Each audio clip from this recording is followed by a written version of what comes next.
Okay, Assalamualaikum dan selamat pagi. Saya nak ucapkan terima kasih di atas kesudian Cik meluangkan masa untuk ditemu bual. Okay, bagi soalan pertama, sila sebutkan objektif syarikat Cik. Okay, objektif syarikat saya ada 3. Yang pertama, menyahut seruan kerajaan bagi meningkatkan penglibatan Bumiputera dalam bidang perniagaan dan pembinaan. Itu yang pertama. Yang kedua, mempraktikkan pengalaman dan perkhidmatan kepakaran yang ada melalui latihan berterusan dengan mutu kerja yang konsisten. Yang ketiga, menjadi syarikat pembinaan berbekal dan perkhidmatan yang maju selaras dengan teknologi terkini untuk memenuhi keperluan dan itu saja. Bagi soalan nombor 2 tentang pengorganisasian, okey, boleh Cik ceritakan sedikit tentang carta organisasi atau peranan-peranan setiap ahli yang ada dalam syarikat Cik.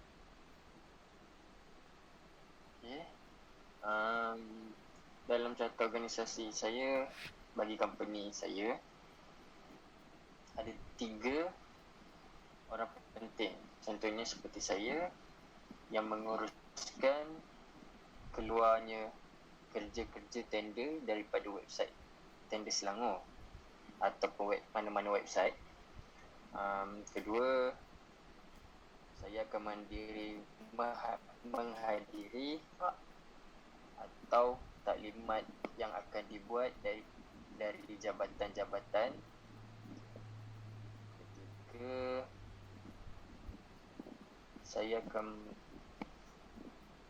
tugas saya sebagai akan mengesahkan segala projek, contohnya mengecop, sign ataupun harga-harga BQ. Semua daripada saya. Last sekali, kerja-kerja claim ataupun report tentang kerja akan saya buat. Okay. Yang kedua, Encik Kamari sebagai pengurus kewangan pentadbiran. Tugasnya seperti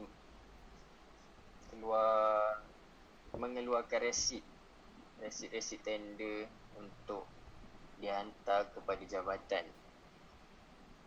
Lepas tu keluar masuk duit syarikat, mengesahkan segala soal beli barang yang keluar masuk untuk buat beli tapak.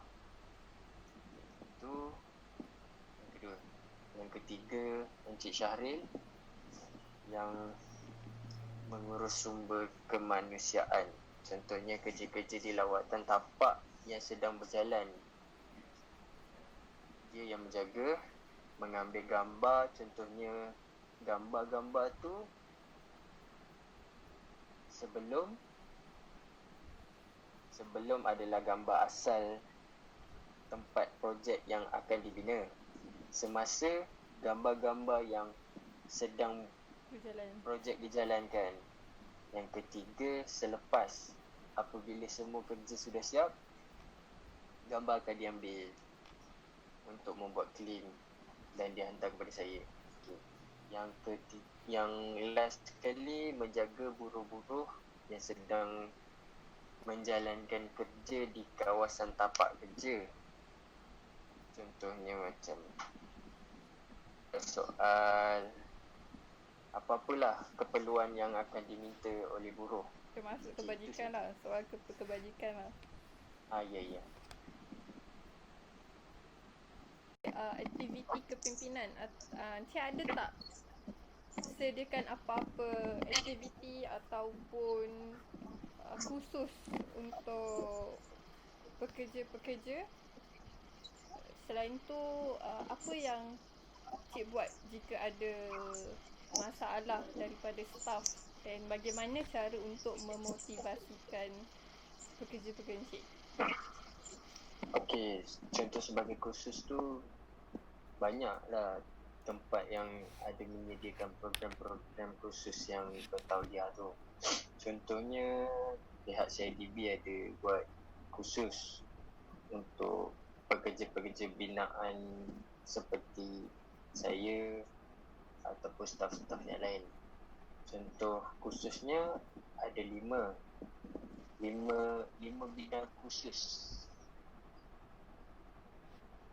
Yang pertama, CSS, iaitu penyelia tapak binaan yang menjaga kawasan-kawasan kerja lah. Itu maybe untuk staf yang berperanan sebagai bidang kemanusiaan tadi, Encik Syaril. Okay. Yang kedua, FME, eksklusif pengurusan fasiliti. SME? FME. FME, okey. Okey. Yang kedua, yang ketiga, pegawai pengurusan trafik pembinaan. Contohnya kerja-kerja yang dijalankan di kawasan-kawasan jalan raya yang melibatkan trafik ke apa ke, mereka akan buat khusus yang sepatutnya lah untuk benda tu. Lepas tu yang keempat, pengurusan pembinaan. Kelima, pengurusan fasiliti, iaitu FMM. Okey, yang tu untuk tauliah. Okey, yang kedua tadi apa ya? Cara memotivasikan pekerja. Okey, cara memotivasikan pekerja tu contohnya kita akan bagi mereka kelengkapan apa yang mereka minta, menyediakan mereka makanan, contohnya pada waktu-waktu rehat, tempat tinggal, atau bagi mereka gaji lebih untuk menaikkan dorang punya inilah semangat untuk kerja lah. Okey, jika terdapat sebarang masalah, dekat siapa ataupun ada tak saluran yang pekerja boleh guna untuk rujuk masalah yang mereka hadapi? Jika terdapat sebarang masalah, mereka sepatutnya membuat aduan kepada pegawai saya dalam sumber kemanusiaan, iaitu Encik Syahrul. Okey. Buat masa ni itu je lah saluran yang ada. Ya, itu saja. Okey, terima kasih. Boleh Cik terangkan apa aktiviti pemantauan atau apa yang Encik buat untuk kawalan prestasi syarikat Encik? Okey, contoh macam pemantauan tu saya akan pergi ke kawasan kerja untuk mengetahui progres kerja lah, berapa peratus yang telah disiapkan. Dan kita akan update kepada jabatan berapa peratus yang kita dah siapkan kerja tu. Itu je. Kalau macam ada masalah daripada pekerja, macam mana Encik selesaikan? Okey, bagi company ini kita ada tiga orang orang-orang penting untuk membuat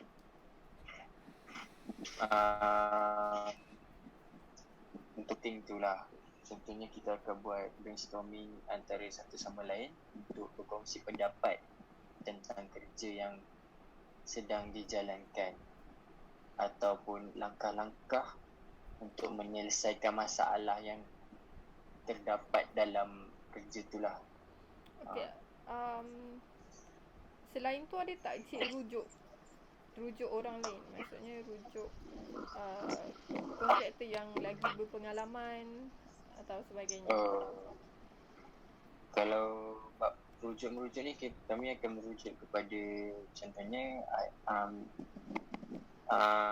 ketua-ketua technician jabatan ataupun company-company lain yang telah melakukan kerja yang sama seperti contohnya lah kerja-kerja pembangunan, So company yang dah ada pengalaman membang- lah.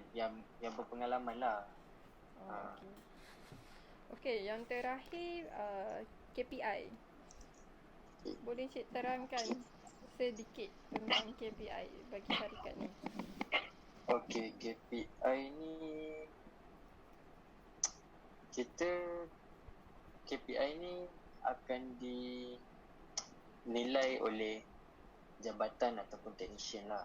Diorang akan menilai contohnya macam kerja-kerja yang disiapkan tu tidak untuk mendapat markah lah kan. Kerja-kerja yang dijalankan tu tidak mengalami masalah, contoh macam terlewat ataupun terlambat menyiapkan kerja dalam tempoh yang diberi. Lepas tu yang kedua, masalah-masalah daripada orang-orang sekeliling ataupun masalah dengan Orang awam jabatan lah. Orang sekeliling tu macam orang awam lah. Ya. Lepas tu yang terakhir ni, kalau boleh kerja tu siap on time lah. Jangan ada lewat, jangan ada apa, sebab markah tu akan dinilai oleh mereka. Macam tu lah. Okay, yang tadi merupakan soalan terakhir. Sekarang dah habis dah. Okay, terima kasih atas segala maklumat yang disampaikan. Okay, sama-sama. Okay, terima kasih. Assalamualaikum. Salam.